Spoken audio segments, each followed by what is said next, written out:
உயிரை ஒரு சினிமா நடிகர்கள் கொடுக்கிறது பெருமை நினைக்கிறார். அரசியல்வாதிகளுக்காக தன்னுடைய உயிரை இழப்பது பெருமை என்று நினைக்கிறார்கள். ஆனால் இந்த மார்க்கத்திற்காக நாம் உயிரை இழக்க வேண்டும், நேரத்தை ஒதுக்க வேண்டும், அதன் வழியாக தன்னுடைய மரணம் அடைய வேண்டும் என்று நினைப்பது அது எவ்வளவு பெரிய மிக சிறந்த ஒரு காரியமாக இருக்கும். அப்ப நம்முடைய மரணத்தினுடைய அந்த இறுதி நொடி கூட எப்படி இருக்கணும்? அல்லாஹ் இஸ்லாத்தை ஏற்ற நிலையிலேயே இந்த மரணத்தை நமக்கு தர வேண்டும் என்ற எண்ணோட்டம் இருக்கும். அதனாலதான் நபிமார்களும் தன்னுடைய பிள்ளைகள் அறிவுறுத்துகிற பொழுது வலா தமூதுன்ன இல்லா வ அன்தும் முஸ்லிமூன், நீங்கள் முஸ்லிமாகவே தவிர நீங்க மரணிச்சிடாதீங்கன்னு சொன்னாங்க. இன்னைக்கு நம்ம கிட்ட இருக்கிற பலகீனம் என்ன? நான்லாம் ஒரு கட்டத்துல அப்படி தாவா பண்ணங்க, நான்லாம் ஒரு காலகட்டத்துல எங்க கிளையே நான் தான் தூக்கி நிறுத்தினங்க, நான் செய்யாத தாவா பணியே இல்ல, நான்லாம் ஒரு 20 வருஷத்துக்கு முன்னாடி அவ்வளவு உழைச்சேன், இன்னைக்கு பள்ளிவாசல் பக்கம் கூட வரதில்லை. அப்ப நீங்க 20 வருஷத்துக்கு முன்னாடி உள்ளது அல்லாஹ் பாப்பானா?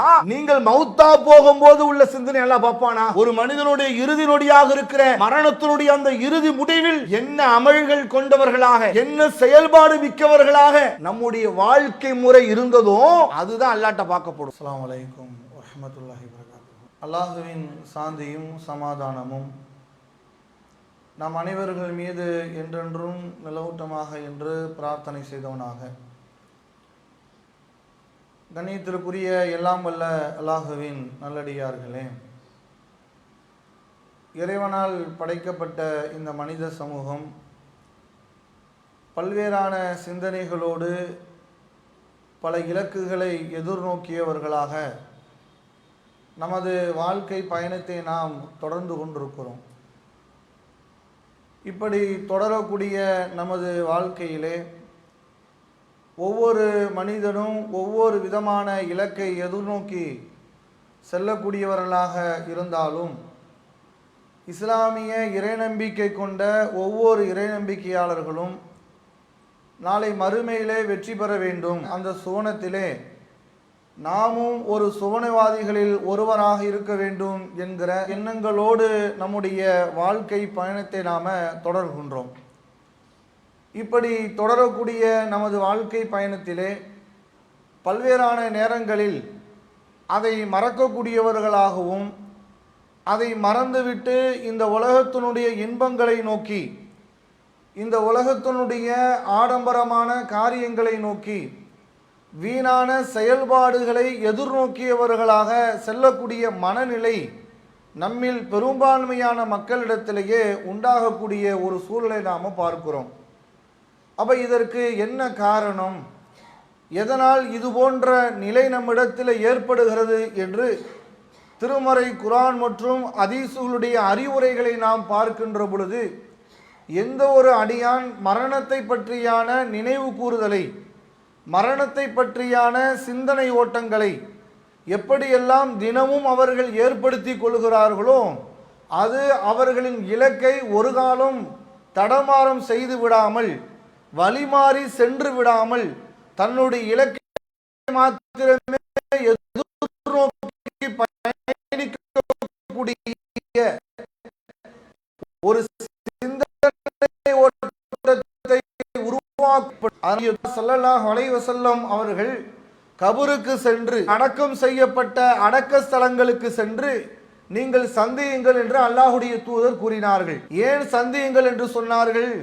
மரணத்தை நினைவு கூறுகின்ற பொழுது மறுமை பற்றியான சிந்தனை ஓட்டங்களை ஏற்படுத்துகிறது என்பதற்காக நபி அவர்கள் இறந்தவர்களின் அடக்கஸ்தலங்களை நீங்கள் சந்திங்கள் என்று நமக்கு வலியுறுத்தியிருக்கிறார்கள். அல்லாஹ்வுடைய தூதரால் வழிகாட்டப்பட்டிருக்கிறது என்பதை பார்க்கிறோம். ஆனால் இன்றைய உலக சூழல்களில் எப்படி உள்ள சிந்தனை நிலை இன்றைக்கு மனிதனிடத்தில் இருக்கிறது என்று சொன்னால், பொழுதுபோக்குகளிலே பெரும்பான்மையான நேரங்களை கழிக்கிறோம், வீணான காரியங்களிலே பெரும் நேரங்களை செலவு செய்கிறோம், பொருள் ஈட்டுவதிலே தன்னுடைய வணக்க வழிபாடுகளை விட தன்னுடைய வாழ்வாதாரம் தான் முக்கியம் என்று எண்ணோட்டங்களோடு நிற்கக்கூடிய சூழல்களை தான் இன்றைக்கு அதிகமாக இருப்பதை பார்க்கிறோம். ஆனால் மனிதர்களை இறைவன் எதற்காக படைத்திருக்கிறான், எப்படியாக இறைவன் மனிதர்களை படைத்திருக்கிறான் என்பதை மனிதன் சிந்திக்க வேண்டும் என்று அல்லாஹ் குறிப்பிடுகிற பொழுது, அல்லதி ஹலக்கல் மௌத்தவல் ஹயாத்த, ஒரு மனிதனுக்கு வாழ்வையும் ஒரு மனிதனுக்கு மரணத்தையும் நாம் எதற்காக ஏற்படுத்தியிருக்கிறோம் என்று சொன்னால், யாருடைய அந்த வாழ்க்கை அமல்களால் சிறந்தவர்கள் என்று காண்பதற்காக. அல்லாஹ் மனிதனை படைக்கும் பொழுது மனிதனுக்கு எப்படி வாழ்வை அல்லாஹ் படைத்திருக்கிறானோ அந்த வாழ்வோடு சேர்த்து அல்லாஹ் மரணத்தையும் படைத்திருக்கிறான்.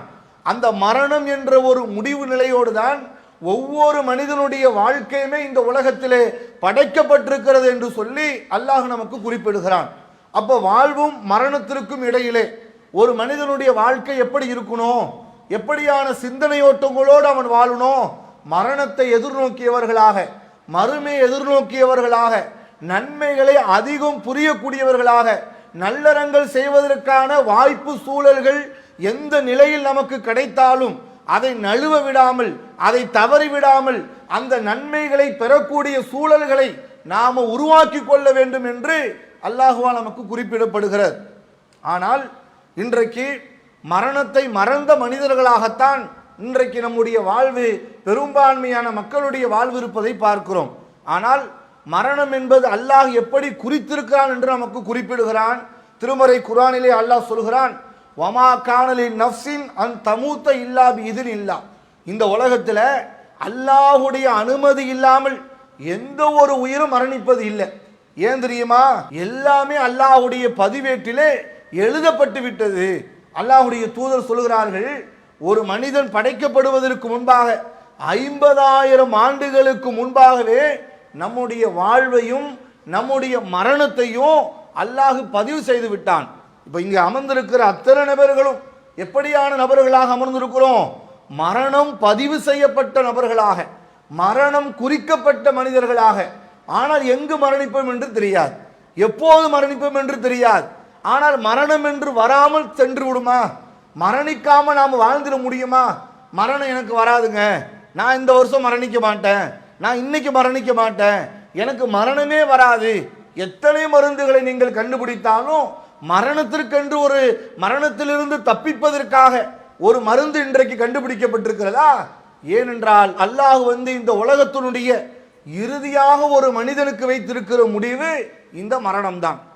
அந்த மரணத்தை மனிதன் எப்படியெல்லாம் சிந்தித்து பார்க்க வேண்டும் என்று நமக்கு திருமறை குர்ஆனில் சொல்லப்படுகிறது. அல்லாஹ் ரப்பல் ஆலமீன் திருமறை குர்ஆனில் சொல்கிறான், நீங்கள் மரணத்தை விட்டு எவ்வளவுதான் நீங்கள் ஓடினாலும், மரணம் வந்துவிடக் கூடாது என்று நினைத்து எவ்வளவுதான் நம்மை நாமே தற்காத்து கொண்டாலும், இந்த மரணம் மனிதனுக்கென்று விதிக்கப்பட்ட அந்த நேரத்திலே வந்து சேரும் என்று நமக்கு சொல்லப்படுகிறது. திருமறை குர்ஆனில் அல்லாஹ் சொல்கிறான், ஐனமா தகூனு யுத்ரிகுல் மௌத், உங்களுக்கான அந்த மரணம் ஃபி புருஜி முஷையதா, வலுவான கட்டடத்திற்குள்ளே நீங்கள் இருந்தாலும் உங்களுக்கென்று நிர்ணயிக்கப்பட்ட அந்த மரணம் உங்களை வந்தே தீரும். எப்போது வரும், யாருக்கு எந்த நேரத்தில் வரும், எந்த சூழலில் வரும்? இன்றைக்கு நம்முடைய மனநிலை எப்படி இருக்குது? நாமெல்லாம் வாலிப வயசில் நல்லா என்ஜாய் பண்ணணும், வாழ்கின்ற ஒரு வாழ்க்கையை நல்ல சந்தோஷமாக வாழ்ந்துடணும், கால்கின்ற இந்த காலகட்டத்தில் நல்ல இன்பமாக வாழ்ந்துடணும் என்று நினைத்து வாழ்ற வாழ்க்கையை என்ஜாய் பண்ணி வாழணும்னு சொல்லிட்டு மறுமையை மறந்தவர்களாக உலகத்தில் இருக்கிற இன்பங்களை நோக்கி, உலகத்தில் இருக்கிற மகிழ்வுகளை நோக்கி, உலகத்தில் இருக்கிற சுகபோகங்களை நோக்கி நம்முடைய வாழ்வு பயணம் இருப்பதை பார்க்கிறோம். ஆனால் இந்த வாழ்க்கையினுடைய முடிவு என்ன? எவ்வளவுதான் ஓடினாலும், எவ்வளவுதான் மரணத்தை மறந்து மனிதன் செல்வத்தை நோக்கி ஓடினாலும், இந்த மரணம் நிர்ணயிக்கப்பட்ட அந்த நேரத்திலே ஒரு மனிதனை அடையும் என்று சொல்லி அல்லாஹ்வால் நமக்கு குறிப்பிடப்படுகிறது. நபி அவர்கள் ஒரு வரைபடத்தை போட்டு தன்னுடைய நபி தோழருக்கு சொல்கிறார்கள். அல்லாஹ்வுடைய தூதர் மண்ணிலே அமர்ந்து ஒரு கட்டிடம் ஒன்றை நபி அவர்கள் வரைகிறார்கள். அந்த சதுர கட்டடத்தை ரசூல் ஸல்லல்லாஹு அலைஹி வஸல்லம் அவர்கள் வரைந்து, இந்த சதுர கட்டடம் என்பது மனிதனுடைய வாழ்வு, அவனுடைய வாழ்க்கை முறை என்பது இந்த கட்டிடத்தை போன்று. அந்த கட்டிடத்திற்குள்ளே ஒரு புள்ளி ஒன்று வைக்கிறார்கள். இந்த புள்ளி என்பது மனிதன். அந்த புள்ளியிலிருந்து ஒரு கோட்டை அல்லாஹ்வுடைய தூதர் அந்த கட்டடத்தை தாண்டி அந்த கோட்டை நீட்டுகிறார்கள். இந்த கோடு என்பது மனிதனுடைய ஆசை, மனிதனுடைய எதிர்பாராத எத்தனையோ ஆசைகள், எத்தனையோ எண்ணோட்டங்கள், எவ்வளவோ கனவுகள், நிறைவேறிய கனவுகள், நிறைவேறாத கனவுகள், நிறைவேற்றப்பட வேண்டும் என்ற கனவுகள் சொல்லி எத்தனையோ ஆசைகள், அவனால் முற்றுப்புள்ளி வைக்கப்படாத ஆசைகள் எல்லாம் தொடர்ந்து கொண்டே இருக்கிறது. இந்த ஆசைகளுக்கு இடையே சிறு சிறு சோதனைகள், சின்ன சின்ன கோடுகளை போடுகிறார்கள். இந்த கோடு என்பது என்ன தெரியுமா? சோதனை. ஒரு சோதனை நீங்க கடந்து போயிட்டா இன்னொரு சோதனை வரும், இன்னொரு சோதனை கடந்து விட்டால் இன்னொரு சோதனை வரும். அனைத்து சோதனைகள் நீங்கள் கடந்து விட்டாலும் மரணம் என்ற ஒரு முடிவு வருகிற பொழுது மனிதனால் தப்ப முடியாது என்று அல்லாஹுடைய தூதர் ஒரு வரைபடத்தை போட்டு மனிதனுடைய வாழ்வில் தவிர்க்க முடியாத ஒன்று இந்த மரணம் என்று நமக்கு சொல்லப்பட்டிருக்கிறது. திருமறை குர்ஆனிலே அல்லாஹ் சொல்கிறான், இன்னல் மௌத்தல்லதி தஃபிர்ரூன மின்ஹு, மனிதன் இந்த மரணத்தை கண்டு விரண்டு ஓடினாலும் ஃபஇன்னஹு முலாகிஹும், அந்த மரணம் அவனை வந்து அடையும், அடைந்தே தீரும் என்று சொல்லி அல்லாஹ் நமக்கு குறிப்பிடுகிறான்.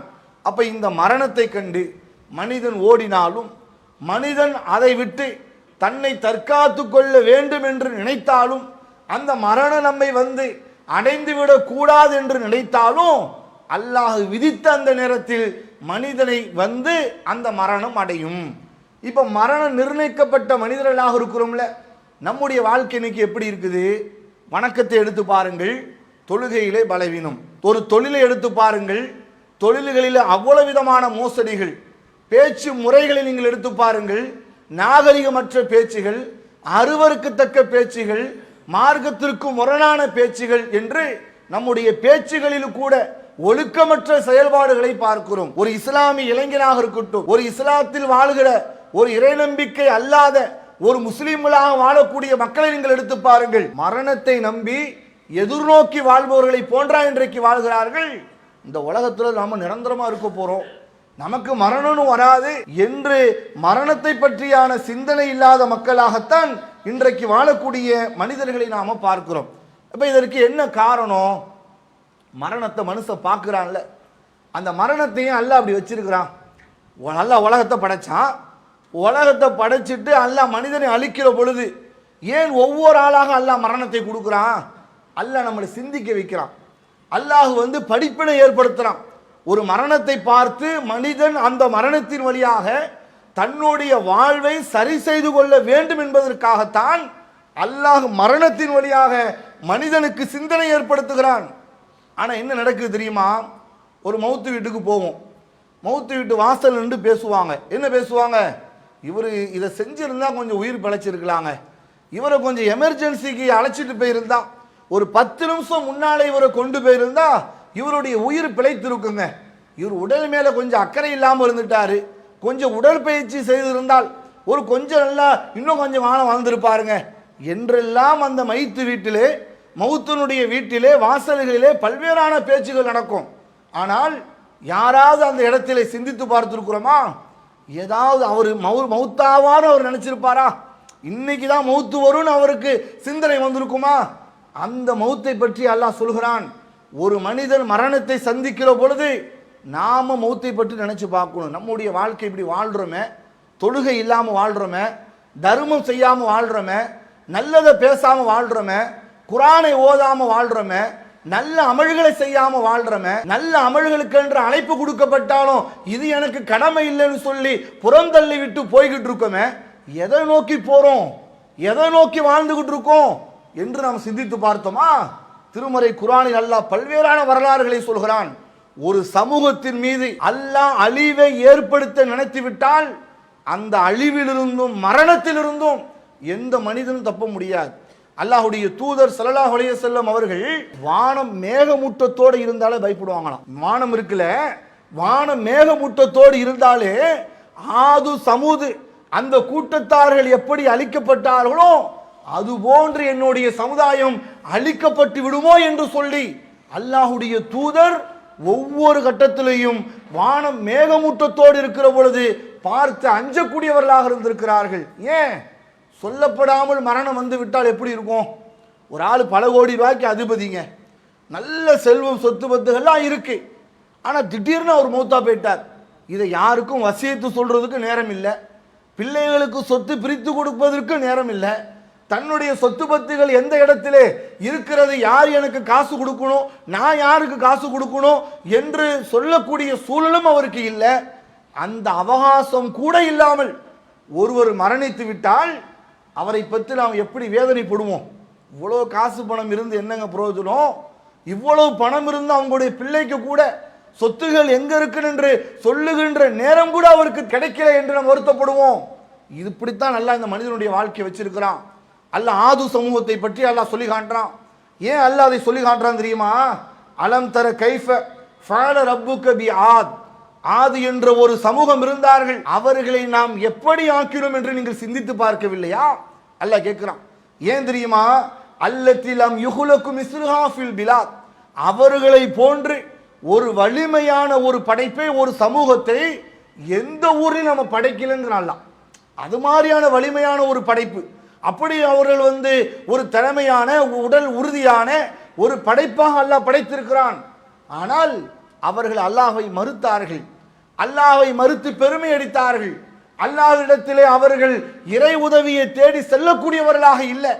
அல்லாஹ் அவர்கள் எப்படி ஆக்கிறான் தெரியுமா? சஹரஹா அலையின் சப லயாலின் சமானியத்தை ஐயாம், அவர்கள் மீது 7 இரவும் 8 பகலும் தொடர்ச்சியாக காற்றை அனுப்பினோம். காற்று குழுகுள் அடித்தால் சுகமாக தானே இருக்கும்.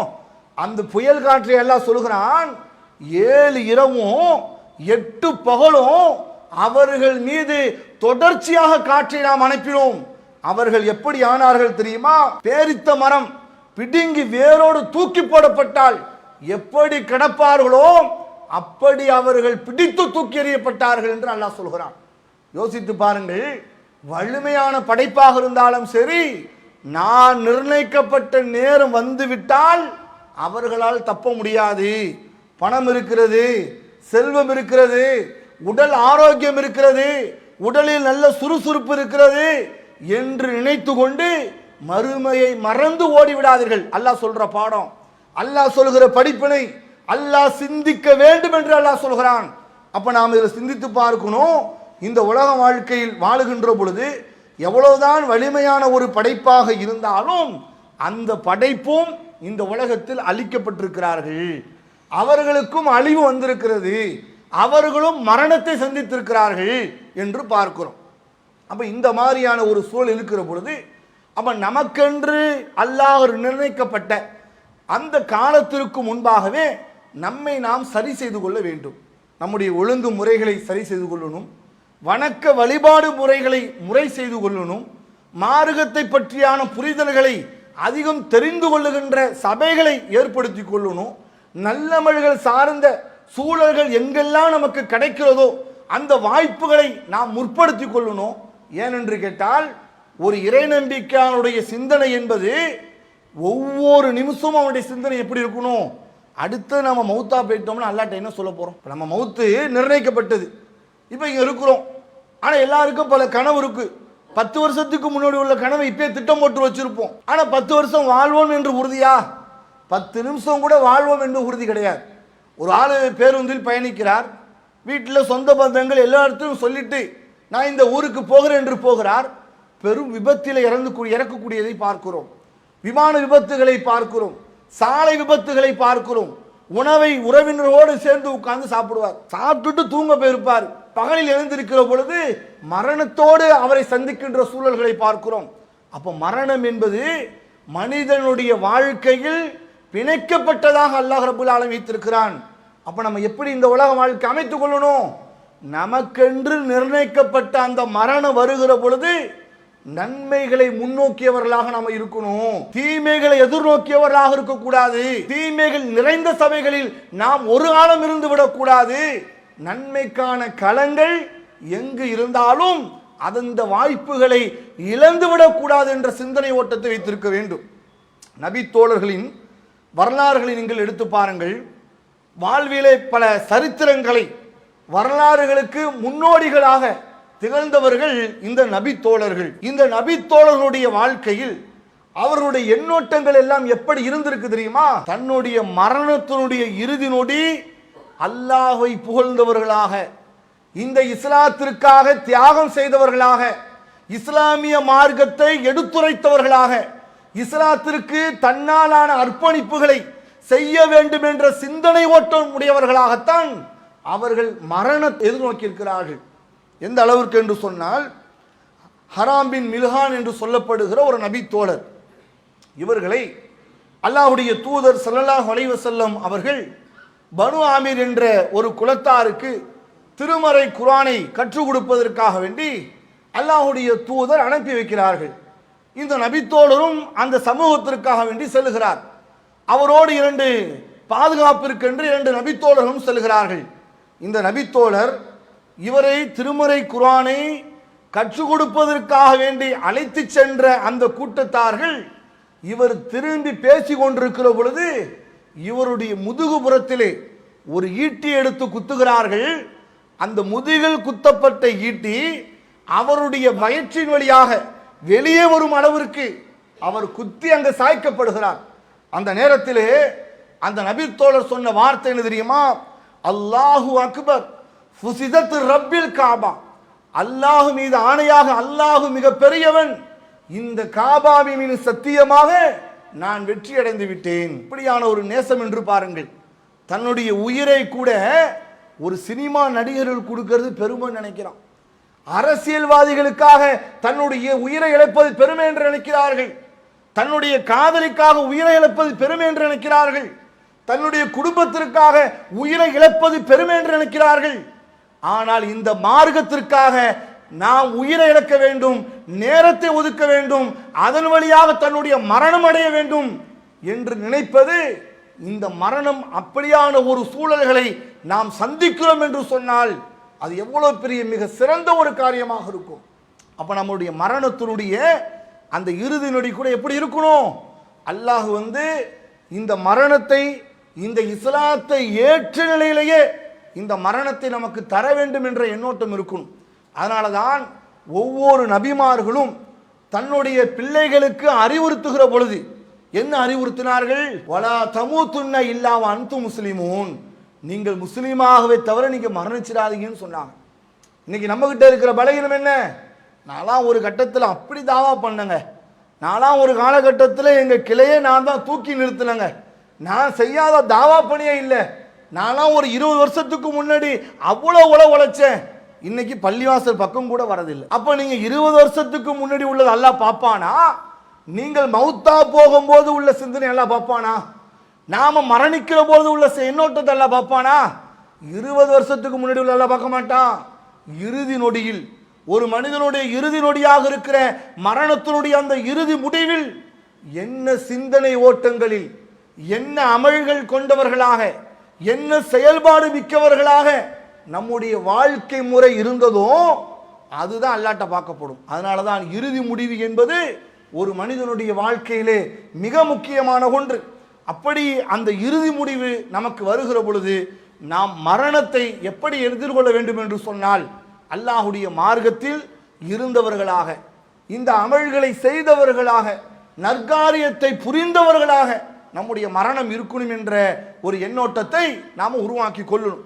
இதே போன்று சாத் இப்னு முஆத் என்று சொல்லப்படுகிற ஒரு நபி தோழர், இவர்கள் அஹ்ஸாப் என்ற ஒரு யுத்தத்திலே காயப்படுகிறார்கள். இவருடைய உடலில் அம்பு பட்டு ரத்தம் ஓடுகிறது. அல்லாஹ்வுடைய தூதர் ஸல்லல்லாஹு அலைஹி வஸல்லம் அவர்கள் மஸ்ஜித் நபவிக்கு அருகாமையில் இவருக்கு ஒரு கூடாரம் அமைத்து இவரை பாதுகாத்து வைக்கிறார்கள். இந்த நபித்தோழர் தன்னுடைய உயிர் பிரிகின்ற அந்த தருணத்திலே, ஒரு மனிதனுக்கு உயிர் போற நேரம் எப்படி இருக்கும்?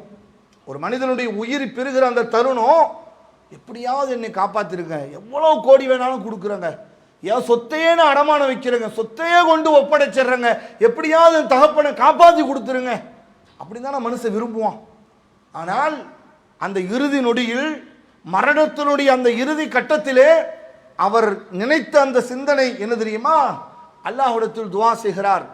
யா அல்லாஹ், ஃபஹின் கான பக்கிய மின் ஹர்ப், இந்த குறைஷிகளுக்கும் நமக்கு மத்தியில் நடைபெறுகிற இந்த யுத்தம் முடிவுக்கு வந்து விட்டது என்று சொன்னால், இந்த முடிவுக்கு இந்த போர் வந்து விட்டது என்று சொன்னால் எனக்கு மௌத்தை கொடுத்துரு. நமக்கும் இவர்களுக்கும் நடைபெறுகிற இந்த யுத்தம் இன்னும் மீதம் இருக்கும் என்று சொன்னால் எனக்கு உடலில் ஆரோக்கியத்தை கொடுத்து அவர்களோடு நான் யுத்தம் புரிந்து அந்த யுத்தத்திலேயே நான் மரணிக்க வேண்டும் என்ற எண்ணோட்டம் அவர் அல்லாஹ்விடத்திலே பிரார்த்தனை செய்கிறார். அப்ப இந்த சிந்தனை எப்படி உயர்ந்த ஒரு சிந்தனை என்பதை நாம் சிந்தித்து பார்க்க வேண்டும். அப்ப நம்முடைய இந்த உயிர் என்பது ஒரு அற்பமான உயிராக நாம் நினைத்து விடக்கூடாது. அப்ப இந்த உயிரை இன்றைக்கு சாகசம் செய்கிறோம் என்ற பெயரில் பைக்கு சாகசம் பண்ணி இறந்து போறான், பெரிய ரீல்ஸ் வெளியிடுறோம்னு சொல்லி ட்ரெயின்லையும் போகிற பேருந்துகள்லையும் பொது சுற்றுலா தலங்கள்லையும் நாங்கள் ரீல்ஸ் போடுறோம் அப்படின்னு சொல்லி இவனுடைய வாழ்க்கை கையிழந்து காலை இழந்து உயிரிழக்கின்ற ஒரு சூழல்களை நம்ம பார்க்கிறோம். அப்போ இந்த உயிர் என்பது அல்லாஹ் நமக்கு இந்த உலகத்தில் நாம் எப்படி வாழுகிறோம் என்பதை பார்ப்பதற்காக அல்லாஹ் ரபுல் ஆலமீன் நமக்கு கொடுத்திருக்கிறான். அப்படிப்பட்ட அந்த உயிரை நாம் வாழ்கின்ற இந்த காலகட்டத்தில் அமல்களால் அதை அழகாக்கப்படணும், அமல்களால் அது சிறந்ததாக ஆக்கப்படணும். அமல்களால் சிறந்ததாக்கப்படுனா என்ன? ஐவேளை தொழுகை தொழுகிறோம், உபரி தொழுகலையா? உபரியான தொழுகை தொழுவதற்கு முற்படணும். உபரியான தொழுகையும் தொழுகிறோம், ஐவேளை தொழுகையும் தொழுகிறோம் என்று சொன்னால் திருமறை குர்ஆனை எடுத்து படிப்பதற்கு முற்படணும். இப்படி எந்த அமல்கள் நம்மிடத்தில் இல்லையோ, எந்த அமல்கள் குறைவாக இருக்கிறதோ அந்த அமல்களை நாம் அதிகப்படுத்திக் கொள்ளக்கூடிய ஒரு சூழல்களை நாம் உருவாக்கி கொண்டு நமக்கென்று நிர்ணயிக்கப்பட்ட அந்த மரண காலத்திலே மறுமையை எதிர்நோக்குகிற பொழுது ஒரு இறைநம்பிக்கை கொண்ட மக்களாக அல்லாஹ் அந்த மரணத்தை நமக்கு ஏற்படுத்தி தருவானாக என்று பிரார்த்தனை செய்தவனாக என்னுடைய இந்த முதல் உரையை நிறைவு செய்து கொள்கின்றேன். அல்லாஹு அக்பர், அல்லாஹு அக்பர்.